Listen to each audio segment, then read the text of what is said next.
নেতৃত্বের ভূমিকা পালন করেছে ছাত্র দলের সভাপতি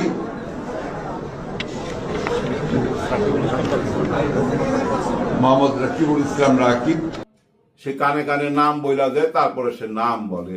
এরকম দৃশ্য তো দেখলাম, তাই না? আবার ওনাকে আমি দেখছি বলতে যে আমরা এইসব এই যে ছাত্র আন্দোলন এর মধ্যে আমরা নাই, আমরা ছিলাম না। আবার এইটাও বলতে শুনছি যে আমাদের 600-র উপরে মারা গেছে, আমাদের দলই এই অভ্যুত্থান করছে। আবার এইটাও বলতে শুনছি, আমার কান্না চলে এসছে। আমার খুব খারাপ লেগেছে যখন আমি দেখেছি বিজয় সরণির সামনে শেখ মুজিবুর রহমানের যে মূর্তিটা ছিল, দেখি অসংখ্য মানুষ সেই মূর্তিকে দড়ি বেঁধে টেনে ইঁচড়ে ফেলে দিচ্ছে।